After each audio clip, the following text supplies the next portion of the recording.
हम सब के घरों में हमारी मम्मियाँ हमें टोकती हैं। गुरुवार है, नाखून मत काटना, या फिर शनिवार है, बाल बिल्कुल मत धोना, बाल कटवाने मत जाना। कभी सोचा है क्यों? बचपन में लगता था एक पाबंदी ही तो है, पर जब हम पीछे मुड़कर देखते हैं तो इन कहानियों के पीछे कुछ गहरा रहस्य छुपा है। हमारे पुरखों के लिए शरीर सिर्फ एक वस्त्र था, और कुछ दिन उन्होंने अपने मन और आत्मा के लिए सुरक्षित रखे थे। गुरुवार गुरु का दिन, बुद्धि और आत्मा की शुद्धि का दिन। बाल कटवाने या नाखून तराशने को एक बाहरी सफाई माना जाता है, पर उस दिन अंतर मन पर ध्यान देने की बारी थी। शनिवार शनि का दिन, शनि देवता कर्मों के न्यायाधीश। उस दिन व्यक्ति से अपने कर्मों की समीक्षा करने को कहा गया।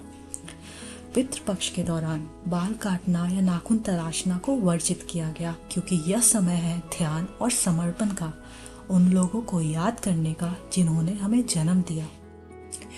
पुराने समय में बाल और नाखून काटने के लिए उचित औजार नहीं होते थे। गलत तरीके से काटने पर संक्रमण का खतरा भी होता था। और हमारे पूर्वजों ने देखा कि कुछ दिन साल में ऐसे होते हैं जब ऋतु बदल रही होती है और शरीर थोड़ा कमजोर होता है, जैसे कि अमावस्या या पितृपक्ष के दौरान, और प्राकृतिक प्रतिरोधक क्षमता कम हो जाती है।